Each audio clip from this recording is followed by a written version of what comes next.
அனைவருக்கும் வணக்கம். சிவன்மலை ஆண்டவன் உத்தரவு பெட்டியில் பொருள் மாற்றம் நடந்திருக்கிறதால துலாம் ராசிக்காரர்களுக்கு இனிமே என்ன மாதிரியான பலன்கள்லாம் நடக்க போகிறது அப்படின்னு பார்க்கலாங்க. பொதுவாகவே ஒவ்வொரு முறை பெட்டியில் பொருள் மாற்றம் நடக்கும்போதுமே கண்டிப்பாக இந்த உலகத்தில் ஏதாவது ஒரு மாற்றத்தை சந்திப்பாங்க அப்படின்னு சொல்லுவாங்க. அந்த பெட்டியில் வைக்கக்கூடிய பொருள் இவ்வளவு நாள் தான் இருக்கும் அப்படிங்கிறதே வரைமுறை கிடையாதுங்க. கால வரையறையற்று அந்த பொருள் அங்கே இருக்கும். அதற்கு பிறகு பக்தருடைய கனவில் முருகப்பெருமான் வந்து சொல்லும்போது அந்த பொருளானது மாற்றமடையும்.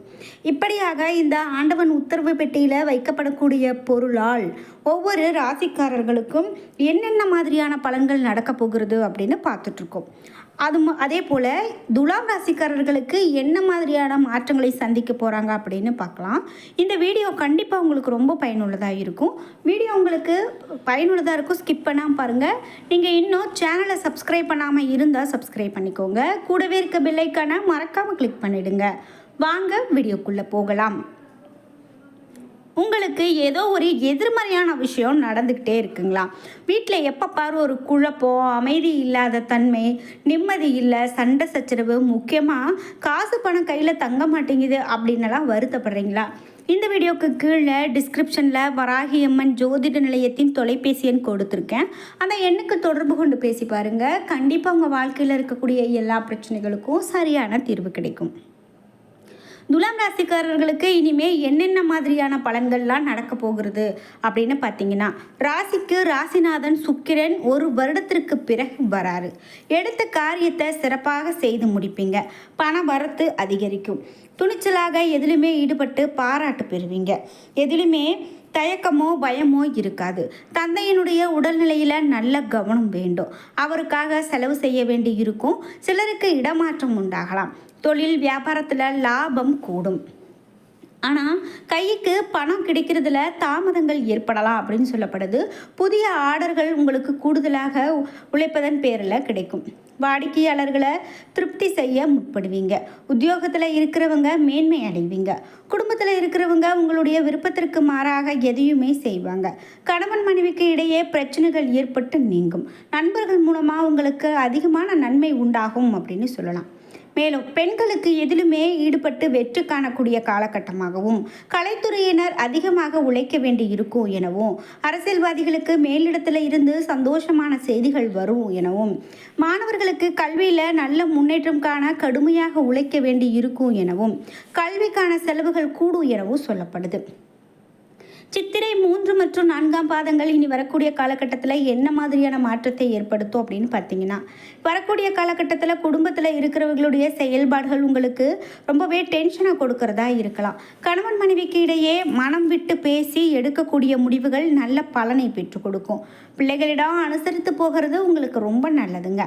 மேலும் அவர்கள் போக்கில் விட்டு பிடிக்கிறது தான் ரொம்ப சிறப்பு.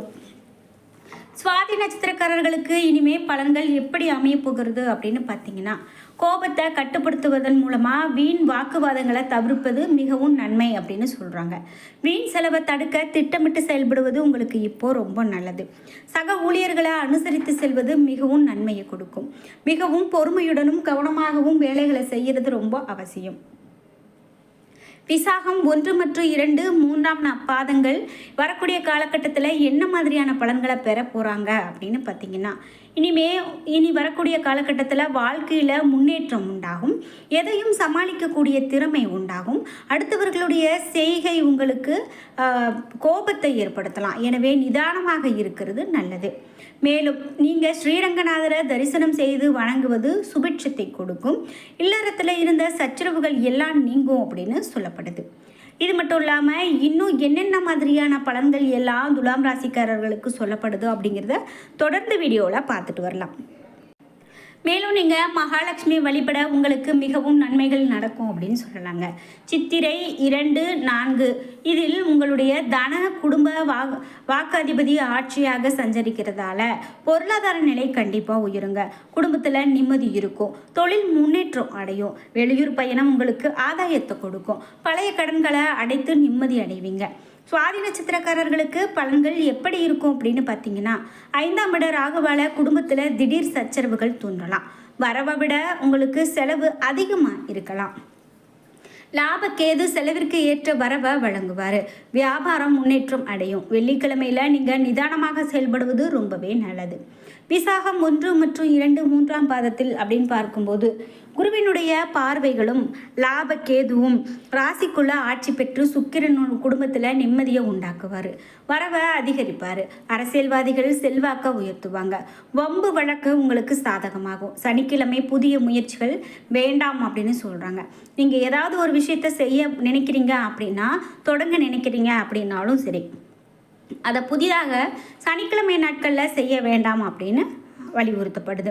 பொதுவாகவே இந்த காலகட்டம் உங்களுக்கு ரொம்பவே சிறப்பாக இருந்தாலும், நீங்கள் யாருக்கிட்டையாவது ஒரு கடன் வாங்குறீங்க, அந்த கடனை அடைக்க முடியாமல் இருக்கக்கூடிய சூழ்நிலை வருது அப்படின்னா, நீங்கள் ரொம்ப எச்சரிக்கையாக இருக்கிறது தாங்க நல்லது. தேவையில்லாமல் வம்பு வழக்கு, யாருக்காவது ஒரு உதவி அப்படின்னு தான் நீங்கள் அதுக்கு உதவுறதுக்காக போவீங்க. ஆனால் அதுவே உங்களுக்கு ஒரு கெட்டதை ஏற்படுத்தக்கூடியதாகவும் கஷ்டத்தை ஏற்படுத்தக்கூடியதாகவும் இருக்கலாம். அதனால் நீங்கள் கவனத்தோடு இருக்கிறது ரொம்பவே நல்லது. புதன் வக்ரம் அடைந்தால் அனைத்திலுமே உங்களுக்கு நிதானமாக செயல்பட வேண்டியது அவசியம் அப்படின்னு சொல்கிறாங்க. அதனால் எந்த விஷயத்தையுமே எடுத்தங்கவிழ்த்தன்னு செய்யாதீங்க. மேலும் உங்கள் குடும்பத்தில் இப்போது நல்ல ஒரு வரவு இருக்கிறது அப்படின்னு சொல்லலாம். இது மட்டும் இல்லாமல் நீங்கள் ஒரு தொழில் தொடங்குறீங்க அப்படின்னா, நல்ல ஒரு ஜோதிடர்கிட்ட பலன் கேட்டுட்டு, அதே போல் வீட்டு பெரியவங்க கிட்ட ஆலோசனை கேட்டுட்டு அதுக்கப்புறமா தொடங்குறது ரொம்ப நல்லது. இன்னும் என்னென்ன மாதிரியான பலன்கள்லாம் சொல்லப்படுது அப்படின்னு பார்த்தீங்கன்னா, குறிப்பாக உங்களுடைய ராசிக்கு இப்போது மிகவும் நல்ல காலகட்டம் அப்படின்னு சொல்லப்படுது. வியாபாரத்தில் நீங்கள் விரும்பிய லாபத்தை கண்டிப்பாக பார்க்கக்கூடிய காலகட்டமாக இருக்க போகுது. இப்போ நீங்கள் புத்திசாலித்தனமாக பணத்தை செலவிட வேண்டியது ரொம்ப நல்லது. ஏன் அப்படின்னா, பட்ஜெட்டை சீர்குலைக்கக்கூடிய ஒரு சில விஷயங்கள் நடக்கலாம். இதே போல் எதிர்காலத்தை நிறைவேற்றுவதில் சிரமங்களை சந்திக்க நேரிடும் என்பது வாக்குறுதிகளை அளிப்பதை தவிர்க்கலாம். வேலையில் உங்களுடைய திட்டங்கள் நிறைவேற்றுவதற்கு முன்பே உங்களுடைய எதிரிகள் அவற்றை தடுக்கக்கூடும் என்பதால் இனி வரக்கூடிய காலகட்டத்தில் நீங்கள் ஒரு குடும்ப உறுப்பினரை பற்றி கவலைப்படுவீங்க. குடும்ப விஷயங்களை தீர்க்கிறதுல குடும்ப உறுப்பினர்களுடைய ஆதரவு இல்லாதது உங்களை வருத்தப்பட வைக்கும். இந்த காலகட்டத்தில் நீங்கள் கவனமாக வாகனம் ஓட்டுறது ரொம்ப நல்லது. இது மட்டும் இல்லாமல் பயணம் இனிமையாக இருக்கக்கூடியதாக இனிமேல் உங்களுக்கு அமையப்போகுது. முக்கியமாக தொழில் வணிகம் சார்ந்த பயணங்களை நீங்கள் மேற்கொள்வீங்க. பயணத்தின் போது செல்வாக்கு மிக்கவர்களுடைய தொடர்புகளை வளர்த்து கொள்வீங்க. இது எதிர்காலத்தில் குறிப்பிடத்தக்க நன்மைகளை உங்களுக்கு கொடுக்கும். வெளிநாடுகளில் தொழில் அல்லது வணிகத்தை தொடர்றவங்க விரும்பிய வெற்றியை காண்பாங்க. மாதத்தினுடைய கடைசி பிற்பகுதியில் வேலையில் இருக்கிறவங்களுக்கு நல்லதே நடக்கும் அப்படின்னு சொல்லப்படுது. வேலையில் உங்களுடைய மரியாதை அதிகரிக்கும். மூத்தவர்கள் மற்றும் இளையவர்களிடமிருந்து முழு ஆதரவை பெறுவீங்க அப்படின்னு சொல்லப்படுது. இது மட்டும் இல்லாமல் மேலும் என்னென்ன மாதிரியான பலன்கள் அமையும் அப்படின்னு பார்த்தீங்கன்னா, எதிர்பாராத பெரிய செலவுகள் உங்களுடைய பட்ஜெட்டை சீர்குலைக்கும் அப்படின்னு பார்த்தோம். வேலை செய்கிறவங்க வேலையில் மற்றவங்க கிட்ட ஒப்படைக்கிறத தவிர்க்கிறது நல்லது. அதனால் ஏதாவது பிரச்சனைகளை சந்திக்க நேரிடலாம். இதே போல் ஏன் அப்படின்னா, தவறுகள் அல்லது சரியான நேரத்தில் பணிகளை முடிக்க தவறுவது இது உங்களுடைய முதலாளியினுடைய கோபத்திற்கு வழிவகுக்கும். அது மட்டும் இல்லாமல் பருவகால அல்லது நாள்பட்ட நோய்கள் காரணமாக உடல் மற்றும் மன அழுத்தத்தை அனுபவிக்குவீங்க. மேலும் கமிஷன்கள் மற்றும் நிதிகளில் பணி புரிகிறவங்களுக்கு இனி வரக்கூடிய நேரம் மிகவும் நல்லா இருக்கும். இனி வரக்கூடிய காலகட்டத்தில் நிதி சிக்கல்கள் அவ்வப்போது ஏற்பட்டு மறையலாம். மேலும் உங்களுக்கு மக்களை நன்றாக நடத்துவது, ஒரு தலைவராக இருக்கீங்க அப்படின்னா மக்களை நன்றாக நடத்துவது, காதல் உறவுகளை பொறுத்த வரைக்கும் வரக்கூடிய காலகட்டம் கலவையானதாக இருக்கும். மேலும் உங்களுக்கு துணையை சந்திப்பது ரொம்பவே கடினமான காலகட்டமாக கூட இருக்கலாம். இப்படி இந்த ராசிக்காரர்களுக்கு பலன்களை நாம் சொல்லிக்கொண்டே போகலாங்க. இந்த வீடியோவை பார்த்துட்டு இருக்கக்கூடிய நீங்கள் 12 ராசியில் என்ன ராசிக்காரங்க என்பதை மறக்காமல் கீழே கமெண்ட் பாக்ஸில் பதிவிடுங்க. என்ன நண்பர்களே, இன்றைக்கி வீடியோவில் துலாம் ராசிக்காரர்களுக்கு அடுத்து வரக்கூடிய காலகட்டம் எப்படிப்பட்ட பலனை கொடுக்க போகிறது அப்படின்னு பார்த்து தெரிஞ்சுக்கிட்டோம். இந்த வீடியோ கண்டிப்பாக உங்களுக்கு ரொம்ப பயனுள்ளதாகவும் பிடித்ததாகவும் இருந்திருக்கும். வீடியோ உங்களுக்கு பிடிச்சிருந்தா லைக் பண்ணுங்கள், ஷேர் பண்ணுங்கள், கமெண்ட் பண்ணுங்கள். நீங்கள் இன்னும் உற்சாகம் நம்மளுடைய சேனலை சப்ஸ்கிரைப் பண்ணாமல் இருந்தால் சப்ஸ்கிரைப் பண்ணிக்கோங்க. கூடவே இருக்க பெல் ஐக்கானை மறக்காமல் கிளிக் பண்ணிடுங்க. நன்றி வியூவர்ஸ்.